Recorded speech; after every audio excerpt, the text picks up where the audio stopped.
오늘은 믿음의 업그레이드라는 제목으로 하나님 말씀 전하도록 하겠습니다. 세상이 발전하는 것을 보면 참 대단하다라는 생각이 듭니다. 얼마 전에 발표된 이 인공지능은 하루가 다르게 발전하고 있죠. 이제는 그림이 아니라 그냥 영상까지도 만들어낸다고 합니다. 앞으로 세상이 어떻게 변화되어질지 이 지각 변동이 참 많이 기대가 되어져요. 세상의 모든 것이 성장하는 것처럼 나도 좀 성장하면 좋겠다라는 마음을 늘 가지고 있습니다.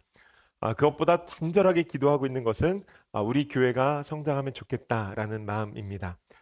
매일 기도하다 보니까 이것이 저만의 마음이 아니라 우리 모든 성도들의 마음이 아닐까라는 생각이 든 것이죠. 여러분, 이것이 어떻게 일어날 수 있을까요? 최근에 뉴스를 보다가 제가 한 아이디어를 얻게 되었는데요.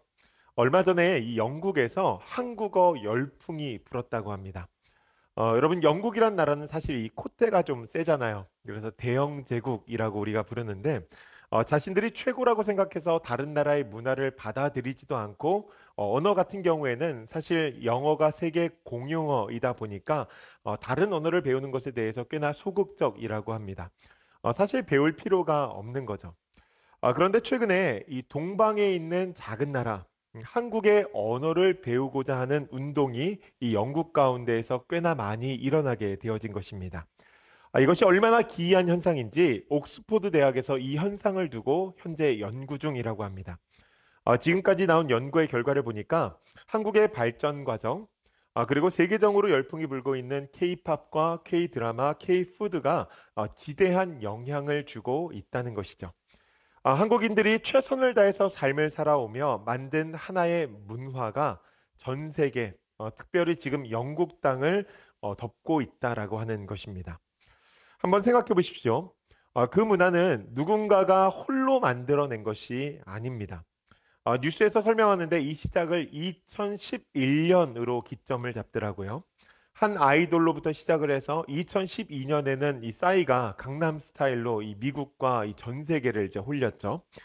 그리고 프리미어 리그였던 박지성 선수와 현재 최근에 뛰고 있는 뭐 손흥민 선수, 그런 것들이 발판이 되어서 BTS, 블랙핑크 또한 퀄리티 높은 영화, 드라마, 여러 배우들의 수상과 함께 이 음식까지 하나의 K 문화가 형성이 되어졌다라고 하는 것입니다.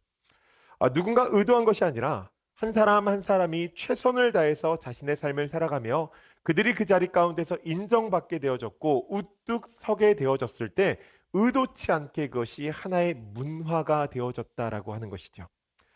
여러분, 교회 성장도 이와 비슷하지 않을까요?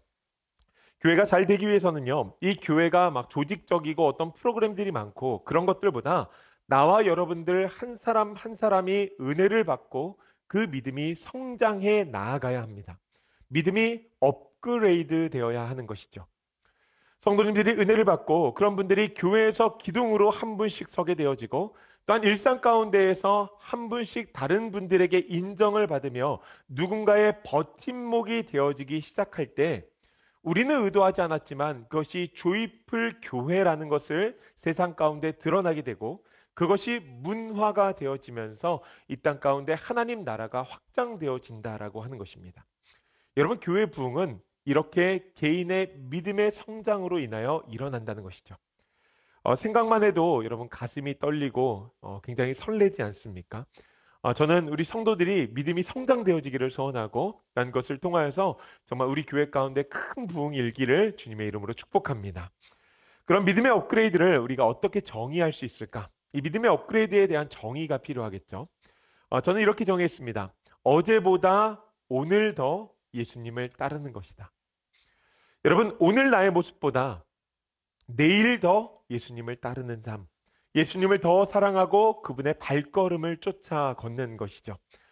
예수님은 자신을 어떻게 따라야 되는지 우리에게 분명하게 말씀해 주셨습니다. 마태복음 16장 24절 말씀 보니까 이렇게 기록이 되어져 있어요. 이에 예수께서 제자들에게 이르시되 누구든지 나를 따라오려거든 자기를 부인하고 자기 십자가를 지고 나를 따를 것이니라. 아멘. 여러분, 이 말씀을 가만히 보면 먼저는 전제가 하나가 있습니다. 그 전제는 예수님께서 제자들에게 말씀하셨다는 거예요. 무리가 아니라 팬이 아니라 제자여야 한다라고 하는 것입니다. 제자들을 향해서 두 가지를 말씀하셨는데요. 첫째로는 자기를 부인해야 된다는 거예요. 나의 전적인 존재를 부인하는 것이 아니라 나를 중심으로 하는 이기적인 생각과 감정과 삶의 방향을 부인해야 된다고 하나님께서 우리에게 말씀해 주시는 것입니다. 여러분, 우리가 기분이 나쁘다고 해서 이 기분을 남들에게 그냥 막 표출하지 않잖아요. 그렇게 타인을 배려하는, 더 나아가서 타인을 위한 삶을 살아가라고 주님께서 우리에게 말씀해 주시는 것이죠. 여러분, 예수님께서 이 땅에 오셔서 그 삶을 살지 않으셨습니까? 예수님은 인류의 구원을 위해서 이 땅 가운데 오셨고, 내가 아닌 하나님 나라의 백성들, 그 하나님 백성들을 구원하시기 위해 이 땅 가운데서 그 삶을 살아가셨다고 하는 것이죠. 그러니 하나님께서 우리에게 말씀하시는 것은 자기를 부인하고 예수님께서 사신 삶을 추구하라고 말씀하시는 것입니다. 둘째로는 자기 십자가를 지라고 말씀하세요. 제가 어떤 강연을 보는데 그분이 이런 말씀을 하세요. 건강한 가정이 되기 위해서는 이 가정의 구성원들이 각자 자기의 역할들을 잘 감당해야 됩니다. 자기 십자가를 져야 된다는 것이죠. 부모만, 그냥 자녀만이 아니라 부모와 자녀 모두가 가정의 구성원으로서 자신에게 주어진 그 역할을 잘 감당해야 한다는 것입니다. 성경은 우리를 향하여서 하나님의 건속이다, 이 말은 하나님의 가족이다라고 말씀하시는 것이죠. 우리 가족의 구성원들은요, 하나님께서 우리에게 주신 사명대로 그 주어진 분량을 잘 감당해야 된다라고 하는 것입니다. 최선을 다해서, 아니, 예수님께서 죽을 힘을 다해서 십자가를 지시고 죽으셨듯이 우리도 죽을 힘을 다해서 그 모든 사명들을 감당하며 살아가야 된다는 것이죠. 여러분, 그러니 예수님을 따른다는 것을 우리는 이렇게 정의할 수 있습니다. 나를 중심으로 하는 이기적인 생각을 버리고 하나님의 말씀을 내 삶 속에 죽을 때까지 지켜 행하는 것이다. 여러분, 아멘이십니까? 네. 적은 소리가 나오는 거 보니까 안 하고 싶다. 뭐 약간 이런 거 아니죠? 예. 아멘이십니까? 예. 여러분, 중요한 것은요. 이것이 쉽지 않다는 거예요. 여러분, 사실 여러분들이 아멘 하지 못하는 그 이유도 이거죠. 쉽지 않다. 세상을 살면서 이 보이는 가치를 버리고 말씀이라고 하는 보이지 않는 가치, 세상을 역행해서 그 가치를 붙잡고 살아가는 것이 쉽지 않다는 것입니다. 여러분, 고난 뒤에 최고의 영광이 온다고 하지만 사람들은 사실 이 고난을 받고 싶어 하지 않습니다. 대부분의 사람들이 자신에게 손해가 발생하거나 자신의 이익이 위협당할 것 같은 상황이 온다는 생각만으로도 예수님을 따른다는 것에 대한 회의적인 반응을 보이거든요. 오늘 우리의 모습 속에도 있지만 여러분, 사실 성경에서 제자들이 그 모습을 아주 적나라하게 우리에게 보여줍니다. 예수님을 따르면서 어느 정도 영적인 눈도 뜬 것 같고, 이제는 예수님을 따르는 사람이 된 것 같은데, 어느 상황을 마주하기만 하면 보이는 가치는 저 멀리 던져버리고, 보이지 않는 가치는 저 멀리 던져버리고, 이 보이는 가치를 붙잡으려고 하는 것. 여러분, 예수님을 따른다고 그 옆에 있지만 실제로 그 마음 가운데서는 예수님을 따르지 않는 것이죠. 예수님께서 그것을 얼마나 안타깝게 여기셨는지 모릅니다. 그래서 하루는 베드로와 야고보와 그의 동생 요한을 데리고 이 산에 오르십니다. 제자들은 그 산에서 변모하신 예수님의 모습을 보게 되어지죠. 오늘 본문의 말씀은 일명 변화산 사건이라 불리는 메시지인데요. 오늘 본문의 이야기가 얼마나 중요하냐면 오늘 본문인 누가복음 뿐만 아니라 마태와 마가복음, 이 공관복음에 모두 다 기록되어져 있다라고 하는 것입니다. 꽤나 중요한 사건이라는 것이죠. 하나님은 오늘 본문을 통해서 우리가 어떻게 예수님을 따라가야 되는지, 어떻게 이 믿음을 업그레이드 시켜야 되는지에 대해서 분명하게 말씀하십니다. 그래서 여러분들 이 말씀을 가지고 이제 쭉 나눌 것인데 오늘 우리에게 필요한 것은 딱 하나입니다. 은혜를 얻기 위해서는 시간과 공간을 확보해야 됩니다. 은혜를 얻기 위해서는 이 분리된 시간과 공간을 확보해야 된다는 거예요. 여러분, 신약 통독 잘하고 계십니까? 이 신약 통독 잘하기 위해서 필요한 게 뭘까요? 분리된 시간과 공간입니다. 여러분, 한번 보십시오. 성경은 은혜를 선물이라고 정의합니다. 에베소서 2장 8절 말씀 보니까 이렇게 기록되어져 있어요. 너희는 그 은혜에 의하여 믿음으로 말미암아 구원을 받았으니 이것은 너희에게서 난 것이 아니요 하나님의 선물이라. 아멘.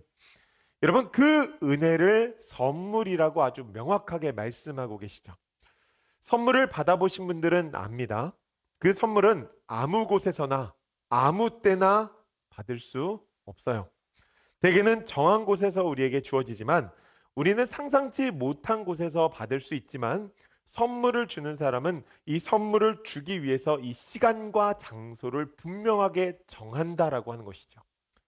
여러분, 특별히 제가 성도님들 이제 찾아뵙고 누군가에게 무엇을 전달하려고 할 때 얼마나 타이밍을 재는지 모릅니다. 이것이 그분에게 가장 좋은 타이밍일까? 아, 이분이 이것을 받으면 감동받을까? 이것을 통하여서 그분의 영적 성장에 도움이 되어질까? 여러분, 은혜를 받을 수 있는 이 시간과 장소가 분명히 있다라고 하는 것이죠. 저는 그 시간과 장소가 1차적으로는 이 예배의 시간이라 믿습니다. 차원이 다른 헌신으로 예배하는 우리 성도들, 6걸음의 제사로서 일상 가운데 예배하다가 이 자리에 나올 때 정말 풍성한 은혜가 있기를 주님의 이름으로 축복합니다. 여러분, 은혜라는 선물이 주어지는 때와 장소가 있다라고 하는 것이죠. 저는 그 교회가 여러분들에게 1차적으로는 가장 좋은 플레이스, 가장 좋은 시간이라 믿습니다.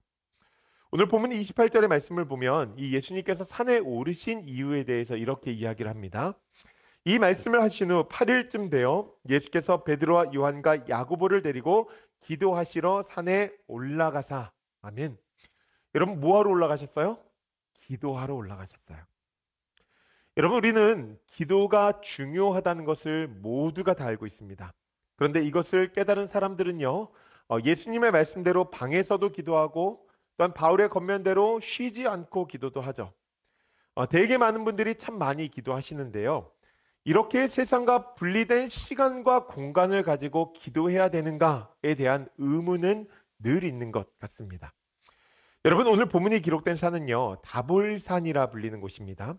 이 갈릴리에서 이 남서쪽으로 16km 정도 떨어진 곳인데 성지 순례 가면은 꼭 방문하는 곳이죠.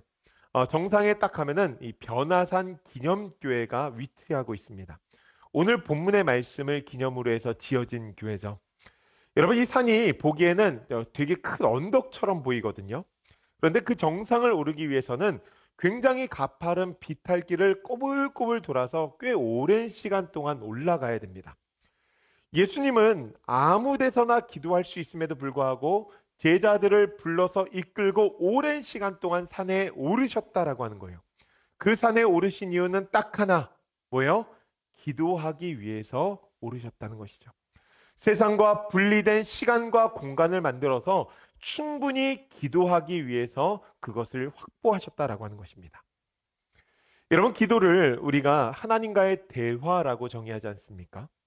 하나님과 대화하기 위해서는요, 효율적인 대화가 되기 위해서 집중해야 됩니다. 뭐 영상을 보면서 다른 일 하면서 하나님과 대화하기 참 어렵습니다. 여러분, 일단 하나님이라는 분의 그 존재 자체가 사실 그렇게 대화할 분이 아니에요. 그러니까 우리가 건성건성 대할 수 있는 분이 아니라는 것이죠. 세상에서 가장 친밀하고 존중해야 될 관계이고 서로가 서로를 잘 아는 이 부부 관계도 여러분, 사실 건성건성 대화하면 서로가 기분 나쁘지 않습니까? 여러분, 혹시 그럴 때 있지 않으세요? 남편이 아내가 내가 조금 급해서 지금 이걸 해야 되는데 전화가 왔어요. 전화해서 자꾸 평소에는 묻지 않았던 안부를 자꾸 물어봐요. 나는 이거 빨리 해야 되는데. 그러다 보니까 대화가 건성건성 되어지죠.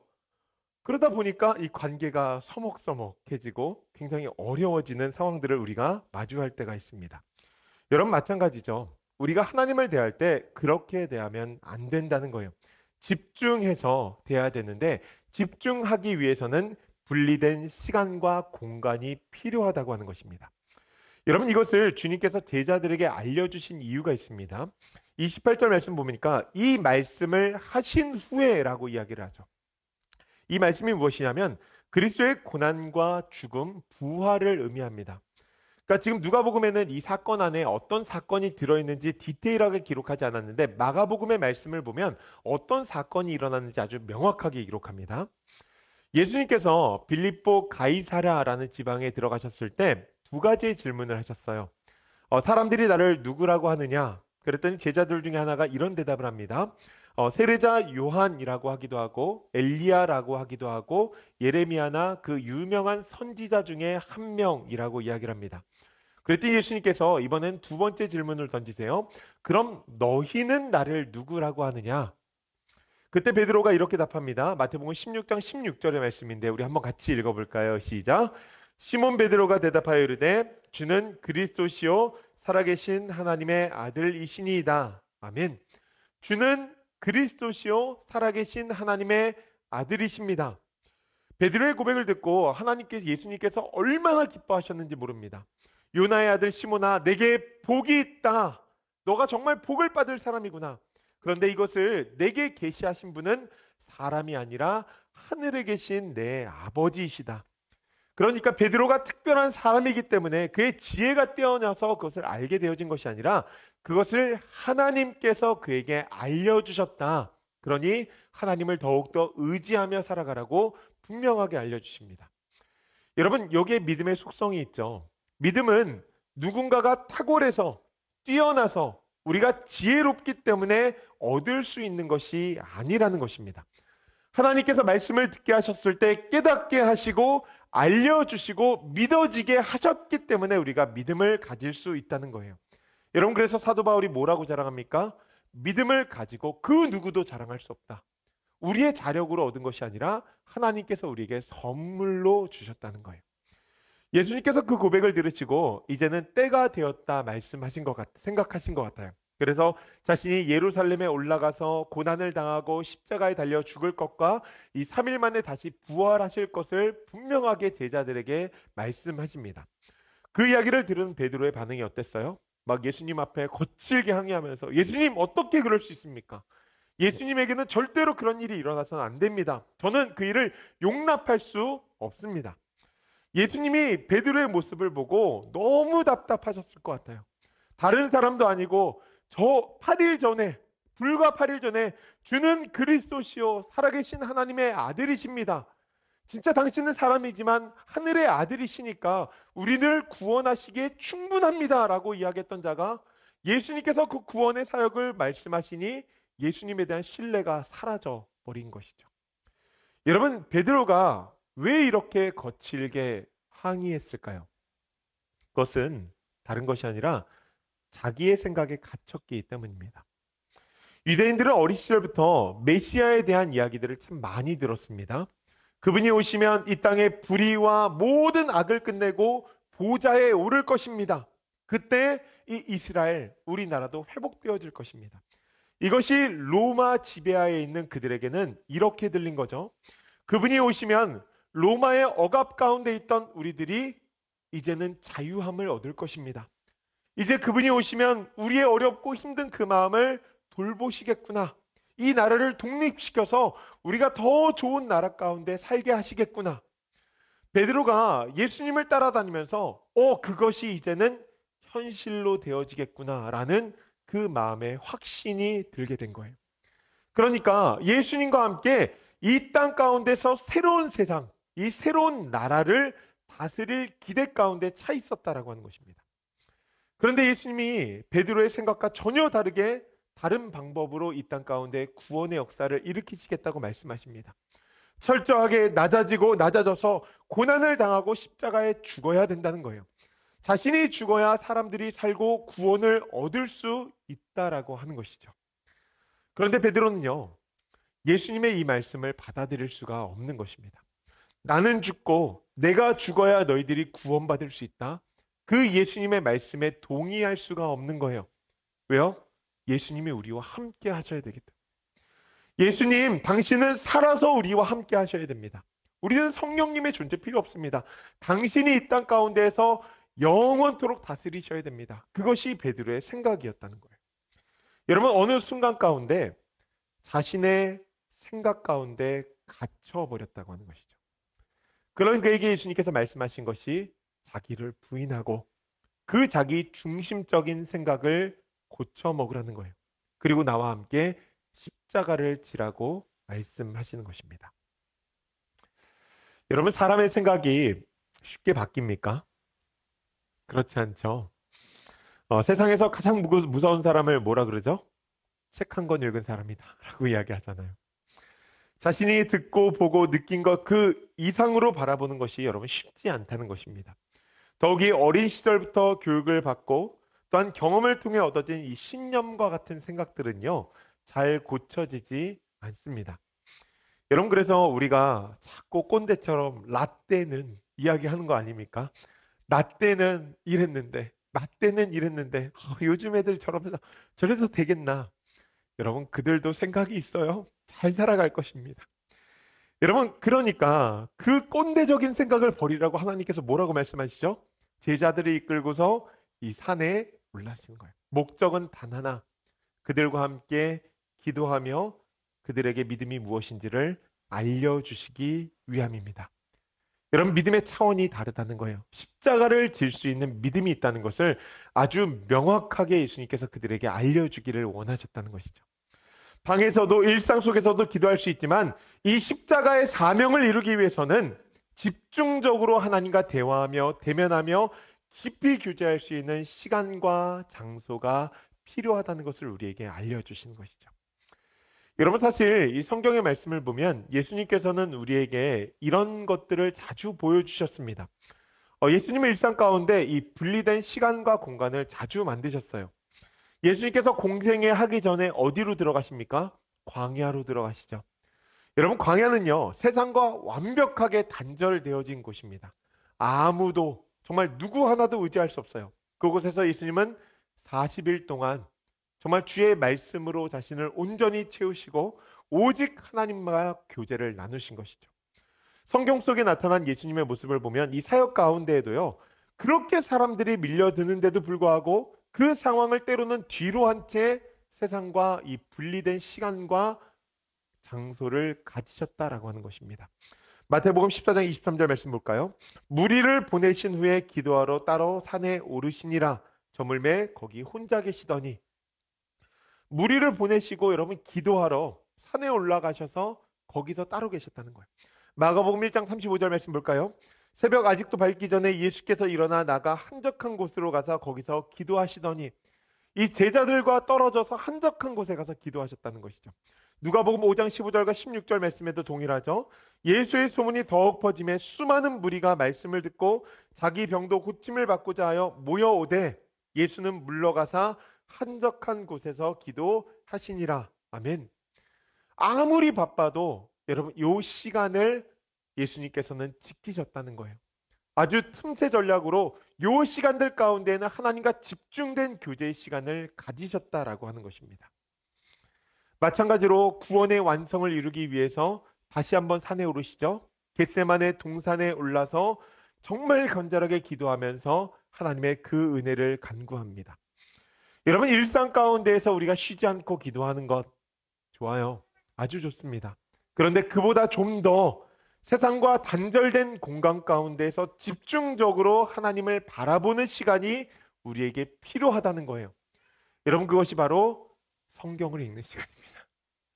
사순절 신약 통독하는 시간. 여러분, 만약에 집에서 안 되시면요, 교회로 오십시오. 제가 같이 읽어드릴게요. 네, 오세요. 여러분, 이 교회 얼마나 좋습니까? 여러분, 이것이 우리의 삶 가운데 너무나 필요하다는 것이죠.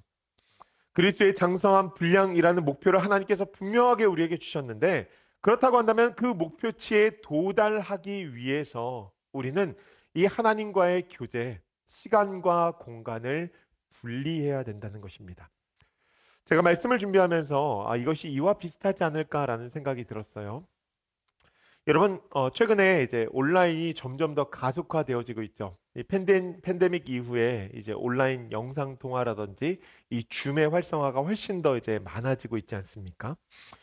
그런데 온라인이 대세라고 하지만 온라인으로 만나서 결혼을 결심하는 사람은 없습니다. 네. 온라인에서 만나서 그것이 오프라인으로 이어지고 충분한 시간을 들여서 관계를 만들어 간다라고 하는 것이죠. 여러분, 나와 하나님과의 만남이 바로 그와 같습니다. 누구도 침해할 수 없는 시간과 공간을 들여서 하나님과 깊은 교제를 만들어야 된다는 거예요. 성경에 나타난 인물들 가만히 보십시오. 하나님과 깊은 시간을 가지기 위해서 굉장히 노력한 사람들입니다. 모세도 다윗도 엘리야도 예수님의 제자들까지도 이 마가의 다락방이라는 곳에 모여 세상과 단절된 공간과 시간을 가지고 기도하지 않습니까? 여러분 그때 아주 분명하죠. 하나님의 충만한 임재가 임했다는 거예요. 여러분 이와 같이 우리도 일상 가운데에서 자주 아주 적극적으로 말씀으로 우리의 내면을 채울 수 있는 시간이 필요하다라고 하는 것입니다. 그래야 우리가 성령의 충만함을 얻을 수 있고 우리가 한 차원 더 믿음이 업그레이드 되어져서 이 땅 가운데에서 하나님의 나라를 살아갈 수 있다는 것이죠. 사실 생각해 보면 여러분들 이것을 굉장히 좋아합니다. 이런 것들을 굉장히 갈망하고 소원한다는 것이죠. 무엇이냐면 한 해에 한두 번 정도는 여러분 계획을 잡고 휴가 가시지 않습니까? 비용을 들여서 여행 가시잖아요. 관광을 목적으로 하던 쉼을 목적으로 하던 여행의 목적은 동일합니다. 그 일상에서 조금 분리되어져서 새로운 장소에서 좀 리프레시가 되어지기를 소원하는 것이죠. 그렇게 생각과 마음을 환기시키는 것입니다. 여러분 우리의 영혼에도 그 생각의 환기가 필요하다는 거예요. 긴 일정이 아니어도 그 짧은 일정 가운데서 어떻게든지 낚시라도 한번 하기 위해서 여러분 가시잖아요. 어떻게든지 여러분 그 시간들을 확보하시기 위해서 애를 쓰시는데 왜 그렇습니까? 여러분 그게 삶의 활력이 되기 때문이죠. 마찬가지예요. 우리의 삶 가운데 이 시간과 공간의 분리는 우리의 영혼의 활력에 꽤나 도움이 되어진다라고 하는 것입니다. 여러분 가장 좋은 방법은 아까 말씀드렸듯이 교회를 찾는 거예요. 제가 여기 있다 보니까요. 교회가 진짜 좋습니다. 누구 하나 신경 쓰지 않아도 되고 조용하고 안전하고 무엇보다 여러분 이제는 이 교회가 조금씩 영적인 분위기가 도는 것 같아요. 그래서 이 교회에 와서 성경을 보고 기도하는 것이 너무 좋은 시간이 되는 것이죠. 그래서 제가 여기 앉아서 기도하면서 우리 주중에 성도님들도 좀 자주 오시면 좋겠다. 그런 마음을 가지고 기도하는데 멀어서 안 오시는가? 그래서 제가 요즘에 이번 주에 그랬어요. 교회를 옮겨야 될까? 예. 여러분 자주 오십시오. 자주 오셔서 여기 오셔가지고서는 자꾸 기도하시고 말씀 보시면서 우리가 그 일상 가운데서 분리된 시간과 공간을 만들어가는 것이죠. 그래서 제가 우리 교육자들한테 다음 주 토요일부터 출근하라 그랬어요. 다음 주 토요일부터 여러분들 출근하십시오. 어차피 출근해야 되는데 아침 10시부터 오후 4시까지 함께 있을 것입니다. 그래서 여러분들 안 되겠으면 밥 사주러 오세요. 그건 되잖아요, 또. 예. 여러분 그래서 우리가 함께 이 교회라는 공간 가운데에서 정말 영적인 이 활동이 가능해질 수 있도록 또한 여러분들의 이 믿음이 업그레이드 되어질 수 있도록 우리가 함께 나아가기를 소원합니다. 말씀을 마무리하려고 합니다. 독일의 철학자 니체라는 사람이 신은 죽었다라는 말을 했죠. 이 말을 들었을 때 이 독일의 교회가 벌떼처럼 일어나 가지고서는 신성 모독죄를 사죄하라라고 응답했습니다. 그때 니체가 그 말을 한 이유가 있다며 이렇게 항변하는데요. 지금 교회가 얼마나 무기력한지 보라는 거예요. 지금의 교회가 얼마나 무기력한지 보라. 제가 이 글을 읽으면서 나 자신과 우리 교회에 대해서 한번 가만히 생각해 봤습니다. 묵상하는데 니체의 음성이 들리는 것 같은 것이죠. 지금 이 교회가 얼마나 무기력한지 보라. 제가 곰곰이 생각해 봤어요. 왜 이 시대 가운데 이 교회들이, 우리 크리스천들이 제대로 된 영향력을 발휘하지 못하는가? 여러분, 그것은 아주 간단합니다. 믿음이 업그레이드 되지 않기 때문이에요. 믿음이 매일같이 자라나면서 성장하고 또 성장하고 성숙에 이르러야 되는데 하나님을 믿는 그 구원, 그러니까 신앙생활이 구속사적인 신앙생활 가운데 머물러 있다라고 하는 것이죠. 내가 오늘 구원받았으니까 감사합니다. 여러분 그게 아니라 구원받은 사람은 하나님의 나라, 그 하나님의 통치를 누리며 살아가는 것이 마땅한 것인데 이 단계가 여기에 머물러 있다라고 하는 거예요.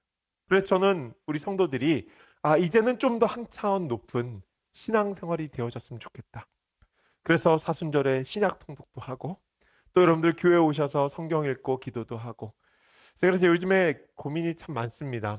교회 와서 제가 아내한테 우리 혹시 그림 그리는 클래스를 하나 만들어 볼까? 네. 제 아내가 미술을 전공했는데 성경을 보고서 이제 성경의 영감으로 이제 그림을 이제 그리는 거죠. 그래서 함께 이제 성경 말씀 읽고 이 말씀에 따라서 이제 그림 그리는. 그래서 교인들 3명, 그다음에 교인들이 데려온 분들 3명, 이렇게 한 7명 이렇게 하면 어떨까? 그랬더니 저한테 와이프가 더 이상 부담 주지 마라. 막 이제 그래서 네. 또 한편으로 제가 성경 공부를 좀 해볼까? 뭐 여러 가지 이제 생각들을 여러분 가지고 있는데 우리가 자꾸 교회로 모여서 함께 교제하고 우리의 기쁨을 나누기를 소원합니다. 제가 달라스에 오면서 여러 가지의 꿈을 꾸었어요. 근데 여러분 가장 중요하게 생각하는 것 가운데 하나는 무엇이냐면 여러분들을 섬기기 위해 제가 이 자리 가운데 존재하고 있다는 것입니다. 우리 성도들의 믿음의 성장을 위해, 믿음의 업그레이드를 위해서 내가 이 자리에 존재하고 있다는 것을 잊지 말자고 매일같이 다짐하고 있거든요. 여러분, 믿음의 성장을 향한 갈망이 우리의 마음 가운데 가득해지기를 소원합니다. 그래서 정말 이 땅 가운데 딱 한 번 살아가는데 하나님께서 오늘을 바라보셨을 때 여러분들의 삶을 야, 착하고 충성된 종아 잘하였도다. 여러분, 오늘 저녁에 그 말씀 한마디 들으면은 잘된 거잖아요. 하나님 나라에 갔을 때에도 심판대 앞에 딱 섰는데 너 이거 잘했니 저거 잘했니 이게 아니라 그래 너 착하고 충성된 종아 잘하였도다. 여러분 이 한마디 들으면 끝나는 거 아닙니까? 그래서 우리가 정말 그것을 향한 믿음의 성장, 그 믿음의 성숙을 이루며 나아갈 수 있는 주의 백성들 되어지기를 주님의 이름으로 축복합니다.